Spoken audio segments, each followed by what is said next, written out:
안녕하세요. 황녀의 싸다고 토크 시간입니다.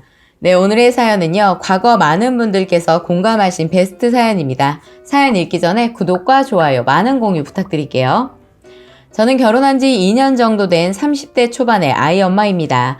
아이는 지금 갓 5개월째 돼가고 있는 젖먹이고요. 저는 정말 시댁이 너무 싫습니다. 아무리 생각해도 저희 시댁은 상식에서 벗어나십니다. 결혼 전부터 아들 결혼에 관심도 없고 애들이 어디에 사는지, 결혼식장은 어디서 하는지 아무런 관심도 없었으며 아들 결혼하는데 돈 없다고 하시다가 2천만 원 보태주셨어요. 엄청 생색내시면서요.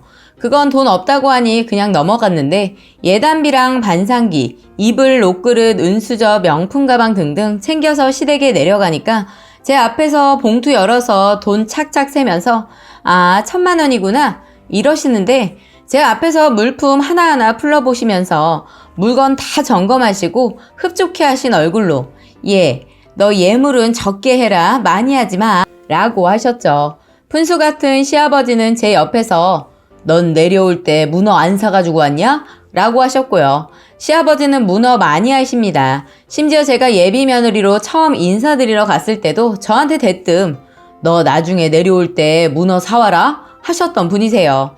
헤어지려고 몇 번 했지만 제가 미쳤는지 기어이 결혼하려고 했는지 암튼 결혼에 꼴이냈습니다. 신혼여행 다녀와서 처음 시댁에 인사드리러 가자 저한테 하시는 말씀이 너 그거 아니? 원래 막내 며느리가 제일 만만한 거다. 그러시는데 제 눈 똑바로 보시면서 집요하게 몇 번씩이나 말씀하시더군요. 결혼 초라 제 기잡으시려는 건가 싶어서 그냥 아무 대꾸 안 하고 좀 당황스러운 얼굴로 저도 어머니 쳐다보기만 했습니다. 그 후 한 번 시아버님이 내려오라고 하셔서 결혼 후 처음 시댁에 내려간 날 그래도 시댁에 잘해드려야겠다 싶어서 몇십만 원짜리 여름 이불이랑 바리바리 싸서 갔더니만 너 혹시 둘째 아주버니한테 시험 본다고 찹쌀떡 선물했니? 그 떡에 맵쌀이 섞였나 보다. 걔가 떨어진 걸 보면. 그리고 이런 소리도 하셨는데요. 너네 생활비 다 나한테 갖다 맡겨라. 내가 생활비 쓰고 남으면 저축해줄게. 이러시는데 진짜 속으로 잘할 필요 없겠다 생각하며 마음을 접었습니다. 그 후 제가 결혼 후 한 달 만에 임신을 했는데 제대로 된 축하 인사도 못 받고 맛있는 거 한번 사주신 적도 없으셨어요. 말이나 안 하면 좋겠는데 너네 친정 있지 않냐? 친정 가서 맛있는 거 해달라고 해라. 너 친정 있는데 내가 뭐 반찬이나 그런 거 해줄 필요 없지? 너 친정 근처 가서 살아라. 애 낳으면 친정에서 키워달라고 하면 되겠다. 이런 말도 하셨어요. 출산 전 본인이 아기용품 사주신다고 하시더니 출산 예정일 반달도 안 남은 상태에서 저 끌고 아가방 가셔서 이것저것 고르더니 40만 원 나오니까 20만 원은 내가 줄 테니까 나머지는 너가 해라. 그리고 20은 꼭 갚아라. 알았지? 꼭 갚아.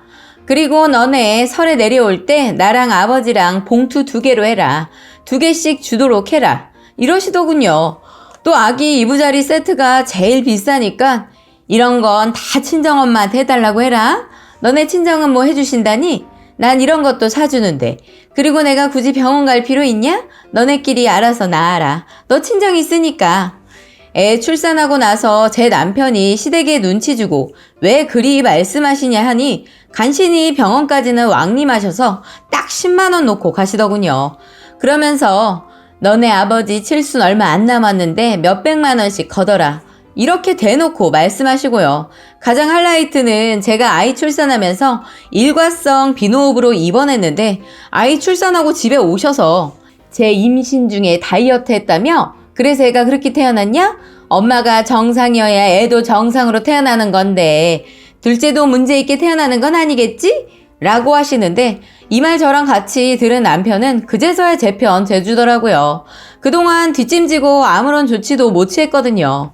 어른들께 잘해야 한다 라는 가르침과 대한민국의 며느리는 시댁에 좀 눌려야 하는 듯한 집단 무의식 때문에 그동안 숱한 비상식적인 말을 들으면서 그냥 흘려들었지 제대로 대꾸를 못했는데 아이 관련된 말에 대해서는 도저히 못 지나가겠더라고요. 그래서 어머니께 전화해서 어찌 그런 말씀을 하세요? 아이 가진 어미가 어떻게 지 몸 관리한다고 음식을 안 먹겠어요? 도대체 왜 그러시는 거예요? 라고 했더니 제가 한 말 중에 조금 따져 묻는 기세가 있었는지 어른한테 어디서 싸가지 없게 말을 그따위로 하냐고 하시며 친정 엄마에게 전화해서 당신 딸 가정교육 잘 시키라고 소리 지르시더군요. 친정엄마는 운전 중에 전화를 받으셨다고. 사돈 무슨 일인지 모르겠지만 진정하시고요. 정황을 안 후에 다시 이야기합시다. 라고 하시고 저에게 전화하셔서 모든 이야기를 듣고 난 후에 그렇게 무식하고 쌍스러운 사람들은 처음이다라며 사위시켜서 난 통화하기 싫으니 자네가 알아서 잘 마무리하게 라고만 하셨고 더 이상 통화는 안 하셨습니다. 저는 지금까지 시가와 연락하지 않고 지내고 있습니다. 그 일 이후로 친정에서는 돌잔치에서도 그쪽 사돈하고 같이 앉기 싫으니 너가 조치해라 라고 하는 상황이에요. 물론 그 전에도 친정에서 명절 때마다 선물 보내고 하면 제대로 된 인사 한 번도 없으셨고 저희 친정도 우리가 생각하는 사돈은 아닌 것 같다 라는 상태였는데 시어머니가 불을 지르신 거죠. 참고로 시간은 아들만 셋인데 둘째 형님은 연락 안 하고 내려오지도 않으시고 없는 사람처럼 사시고요. 첫째 형님은 아이 없을 때 이혼하려고 했는데 마침 아주버님이 유학 가시고 거기서 좀 고생도 했지만 아이도 생기고 여차저차 해서 사신답니다. 그 집도 결혼 초에는 사돈한테 전화해서 뭐라 또 했는지 저희 같은 사태가 일어났었다고 하더군요. 형님분은 기가 세시고 성격도 강해서 시어머니도 지금은 눈치 좀 보시고 형님도 할 도리는 하지만 딱 자기가 하는 영역까지만 하고 할 말도 다 하시더군요. 처음에 내려가서는 첫째 형님 하시는 행동을 보고 솔직히 가정교육 제대로 못 받았나 했지만 지금에 와서야 형님이 왜 저리 행동을 하는지 이해가 가요. 그분이야 결혼 6년 차고 외국 가서 하도 고생하니까 진상 시댁이라도 그립긴 하더라고 본인 입으로 말하시고요. 아무튼 전 문제는 아이 때문이에요. 평생 할아버지 할머니 없이 자라게는 할 수 없고 저는 저리 천박하고 상스러운 인간이라 상종하기 싫습니다. 그런데 아이 돌잔치나 이럴 때 어찌저찌 또 만나고 어찌저찌 또 내려가고 하겠죠. 이제 앞으로 그 사람들하고 만나면 어머니하고 관계를 어떻게 해야 하고 또 친정을 봉으로 아는 발언을 할 때마다 어떻게 받아쳐야 할까요? 저 사실 이런 거 잘 못합니다. 그래서 연습하고 더 이상 착한 며느리 컴플렉스 걸린 여자 마냥 살지 않으려고요. 정 많고 화목한 가장에서 성장했는데 정말 이런 사람들 듣도 보도 못하고 1년간 내가 대체 어떻게 해야 하나 했었고 이게 상식인가 저게 상식인가 많이 헷갈렸습니다. 돈만 밝히고 대놓고 뭐 갖고 와라. 친정에서 전셋값 해달라고 해라. 너 출산하고 일 그만두면 월급만큼 네 친정에서 갖고 와라. 이런 말까지 듣고 진짜 평생 영 끊고 살고 싶은데 누구랑 그래 본 적이 없어서 어찌해야 하는지 모르겠네요. 진짜 저 앞으로 어떻게 시가를 보며 살아야 할까요? 저보다 더 독하고 이상한 시가 겪으신 분들이나 저보다 더 많이 사셨고 지혜 있으신 분들께 여쭤봅니다. 저는 어쩌면 좋을까요? 라고 사연 올려주셨고요. 베스트 댓글 소개해드리겠습니다. 첫 번째, 문제는 아이 때문이에요. 평생 할아버지 할머니 없이 자라게 할 수도 없고 저는 저리 천박하고 쌍스러운 인간들이랑 상종하기 싫습니다. 그런데 아이 돌잔치나 이럴 때 어찌저찌 또 만나고 어찌저찌 또 내려가고 하겠죠. 신랑한테는 조금 미안하겠지만 평생 할아버지 할머니 없어도 살 수 있습니다. 저 태어나기 전에 할머니 할아버지 두 분 다 돌아가셔서 저도 할머니 할아버지 없이 평생 살았고 결혼도 했습니다. 부모가 없는 것도 아니고 조부모 없는 거 흠도 안 됩니다. 오히려 저런 조부모 있는 게 흠이 되겠죠. 당할 만큼 당하셨으니 이젠 나쁜 며느리 하세요. 나쁜 며느리가 아니라 정신 차린 며느리겠군요. 그리고 제 상식으로는 이해 안 가는 것은 어디 사돈댁에 전화해서 가정교육 운운하는 건지 그만큼 못 배워 먹은 게 어디 있는지 내 자식의 또 다른 부모이면서 가까우면서도 가장 어려운 게 사돈인데 말이죠. 두 번째, 읽는 내내 짜증나고 열불이 터지네요. 오래간만에 제대로 된 진짜 막장 시집을 보는 것 같군요. 그렇게 문혜아처럼 사돈되게 하는 거 하며 아이 관련해서 개념을 안드로메다로 쳐보낸 그런 말하는 거며 찹쌀떡도 완전 어이상실이네요. 기껏 챙겨줬더니 맵살이라 떨어져 기가 찹니다. 그런 또라이 같은 시부모도 부모라고 아이한테 할아버지 할머니 있어야 한다고 그 더러운 꼴 보면서 앞으로도 쭉 지내실 수 있으시겠어요? 저 할아버지 할머니 외할아버지는 태어나기 전에 돌아가셨고 외할머니도 초등학교 때 돌아가셨는데 살면서 조부모 사랑 부족해서 섭섭했던 적 없습니다.